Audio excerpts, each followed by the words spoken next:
السلام عليكم ورحمة الله وبركاته. أتمنى إن شاء الله تكونوا جميعا بخير وبصحة وبسعادة. القطعة دي يا جماعة هي اللي إن شاء الله هنشتغل عليها في الفيديو ده. دي يا جماعة بنسميها إحنا بطانة لأرج أو بطانة لقوس. بس القوس ده كبير، يعني القطر بتاعه على 180 سنتي أو نص القطر يعني. وعرضه أظن 45 سنتي القطعة. أول حاجة هنعملها إن إحنا بنقص قطعة الصاج اللي انتوا شايفينها ديت. واول حاجه طبعا قبل ما نقص قطعه الصاج ان احنا بنعمل الرسم اللي انتوا شايفينه ده. الرسم ده يا جماعه عباره عن كاستير يعني او صاجه هنمشي منها قطعه دوران بنفس قطر المركز بتاع الارج او بتاع القوس. هيبان ان شاء الله معانا في الخطوات اللي جايه ايه فايدتها، يعني مش عايز اسبق بالشرح، عايزين نشوف الخطوات مع بعض ان شاء الله واحده واحده.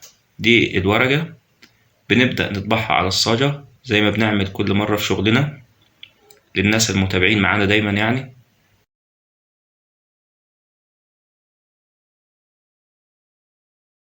وبعد ما خلصت الصاجة وبردناها وظبطناها بنبدأ نثبتها في الخشب بطريقة المركز ديت، يعني بالناحية بنثبت الخشبة الطويلة ديت اللي هي هتكون نصف القطر، ومن الناحية التانية قطعة الخشب العرضية ديت عشان توزن معانا الصاجة وهي ماشية. بنربط الخشب مع الصاج زي ما انتم شايفين كده بالجبس، وبنثبت المركز في مكانه. طبعا انت لو بتلف على الأرض او بتلف على بنك كبير ايا كان، يعني المهم انت بتثبت المركز في مكان. المكان ده بيسمح بتحرك الصاجة او الكاستير بالشكل اللي انتوا شايفينه ده. طبعا التمشيات يا جماعة احنا عملناها اكتر من مرة، ولكن للناس اللي بتشوفنا لأول مرة دي طريقة انك انت بتمشي كاستير جبس. بتحط الجبس زي ما انتوا شايفين كده ورا بعض بشكل متتالي، وبتبدأ تمشي الصاجة لحد ما بتحصل على الشكل اللي انت عايزه.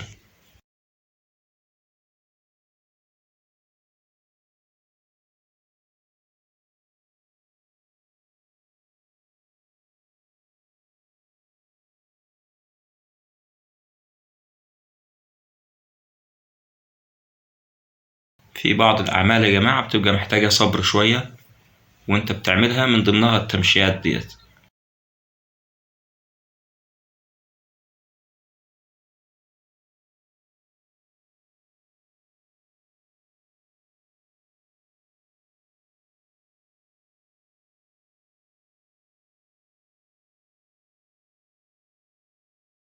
وكده الصاجة زي ما انتم شايفين يا جماعة بدأت تخلص معايا أو خلصت بمعنى أصح.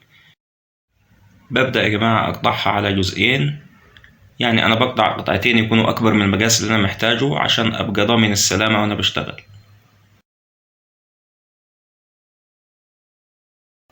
وبعدين على البنك يا جماعة ببدأ أرسم شكل كده اللي هو خط بطول القطعة اللي أنا محتاجها. يعني أنا محتاج القطعة ديت يكون طولها 60 سنتي.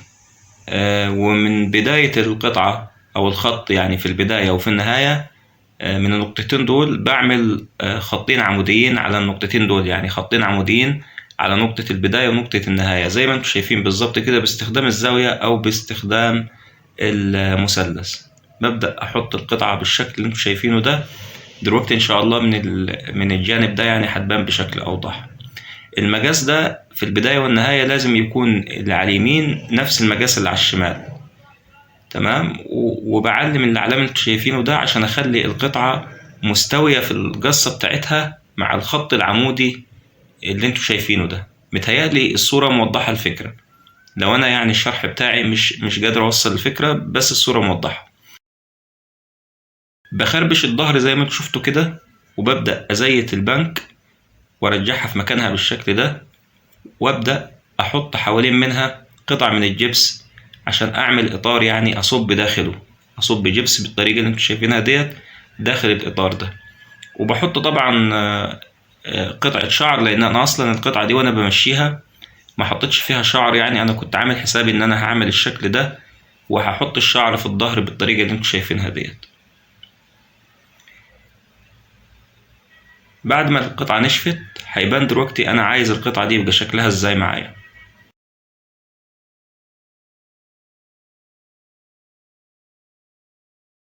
هو ده شكل القطعة اللي انا محتاجها. طبعا انا عملت بنفس الطريقة القطعتين بالشكل ده.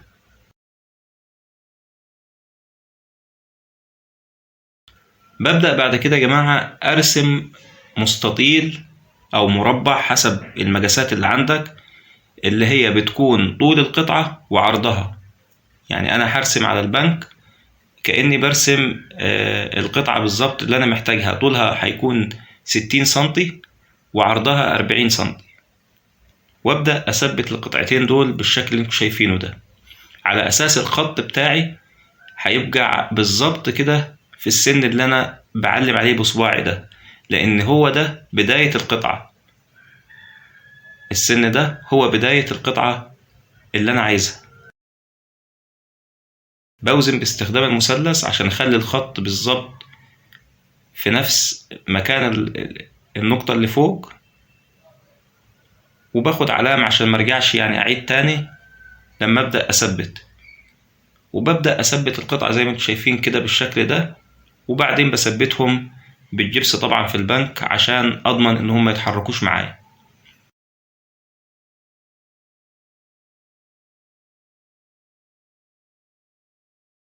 بعد ما ثبت القطعتين يا جماعة بقطع بقى جبس قديمة عندي في الورشة، مليت المساحة اللي بين القطعتين زي ما انتم شايفين، وجربت بالخشبة اللي معايا ديت عشان اتأكد ان مفيش قطعة من قطع الجبس اللي انا حاططها ديت تكون عالية بارتفاع اعلى من القطعتين اللي انا عاملهم. وحطيت رملة بعد كده فوق الجبس المكسر اللي انا حطيته عشان ابدأ اصب جبس زي ما انتم شايفين كده، واقفل المساحة تماما اللي بين القطعتين.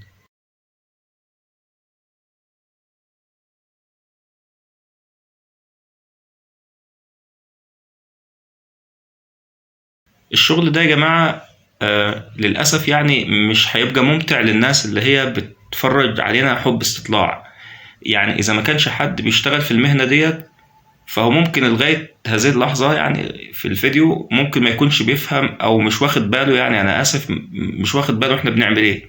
لكن اللي بيشتغل في المهنة بتاعتنا عارف إن قطعة زي ديت مهمة جدا جدا في شغلنا، وما بيعملهاش بس غير الناس المحترفين جدا في الشغل. يعني مش هتلاقي حد بتجيله شغلانة فيها قوس أو فيها أرج ويفكر إنه يعمل قطعة يقفل بيها الباطن بتاع الأرج أو بطن الأرج أو الجانب السفلي من الأرج. يعني أقصد مش هتلاقي يعني حد يعمل كده إلا المحترفين جدا في الشغلانة ديت.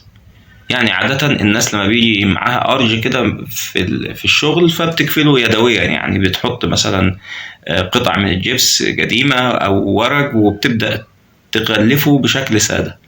لكن مش هتلاقي حد بيعمل قطعة زي كده عشان يكون فيها شغل معين إلا لما يكون محترف جدا في صنعته. فالشخص اللي هو حتى طالب مني القطعة ديت هو شخص يعني عندنا في بلدنا هنا مشهور جدا إن هو شخص بيعتني بالتفاصيل جدا وبيعمل أدق التفاصيل في شغله، ولذلك هو مبيحبش يعمل أي حاجة. دايما بيحب لما يجيله شغلانة بيعملها مظبوط. يعني أنا هنا يا جماعة بكمل الإطار الجانبي اللي انتوا شايفينه ده، لأن الإطار الجانبي اللي انتوا شايفينه ده على اليمين وعلى الشمال حاليا ده بره القطعة. ده المفروض اللي هو الإطار اللي هيحكم معايا الشكل المربع أو المستطيل اللي أنا بعمله. انا خدت علام ودجيت مسمارين وحطيت الخشبة زي ما انتم شايفين بجربها عشان تكون على نفس ارتفاع الاطارين الشمال واليمين. ببدأ احط عليها جبس بالشكل اللي انتم شايفينه ده، وابدأ احطها فوق المسمارين بالطريقة اللي انتم شايفينها ديت، وابدأ املى بالجبس المتبقي معايا تحت الخشبة تماما. يعني بقفل الشكل تماما تحتها. برضو لما اخلع الخشبة دلوقتي ان شاء الله هتبان الفكرة بشكل اوضح.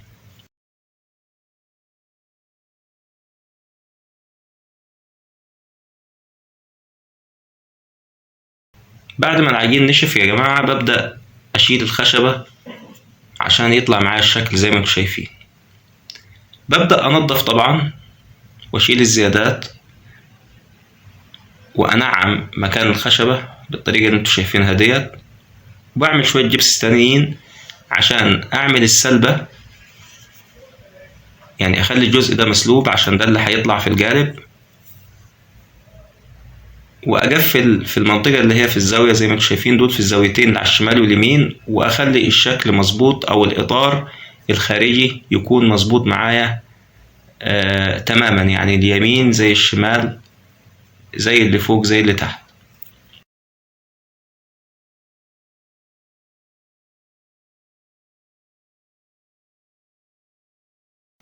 يعني يمكن لغاية هنا يا جماعة بدأت الفكرة توضح، يعني توضح حتى للناس اللي مش بيشتغلوا معانا في نفس المهنة.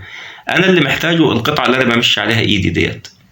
القطعة دي يا جماعة معمولة بمركز أو بقطر معين يتقفل بيه القوس من تحت، فأنا ممكن لو مش هبدأ أثبت عليها قطع زي اللي انتوا شايفيني بثبتها ديت، ممكن أستخدمها في إني أنا أنحت عليها شكل معين. يعني ممكن أنحت على القطعة ديت شكل معين وأعمل جانب ويبقى معايا هو بطانة الأرج اللي أنا بشتغل بيه دايما، يعني إذا كان طبعا أنا بشتغل بنفس المقاس ده يعني بشكل متكرر، يعني ولو ان المقاس ده مقاس كبير ما بيتكررش غير بس في الجسور والاماكن اللي الاسقف بتاعتها مرتفعه وكده يعني، فطبعا يعني هو بيبقى مقاس نادر شويه، لكن بنفس الفكره تقدر تعمل اي مقاس.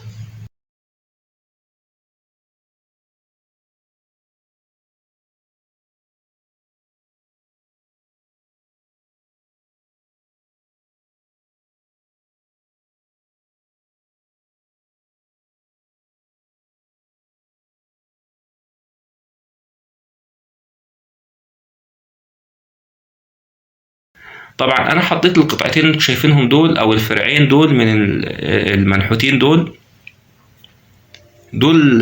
يعني اللي طالب مني الشغلانه هو اللي جايبهم، لان هو عنده شغل بيكمل نفس الفكره ديت يعني او بنفس الشكل، فانا ببدا اثبتهم على القطعه اللي انا عملتها بنفس الطريقه اللي انتم شايفينها، وببدا اقفل لحماتي زي ما انتم شايفين باستخدام الجبس او باستخدام المعجون الجبسي ايا كان يعني الطريقه اللي بتريحك يعني. وان كان في الحاجات الصغيره ديت المعجون الجبسي بيكون افضل، لانه بياخد وقت اكبر معاك وانت بتقفل الفراغات ديت، مش زي الجبس بينشف بسرعه وبتبقى محتاج انك انت تعمل اكتر من عجنه يعني.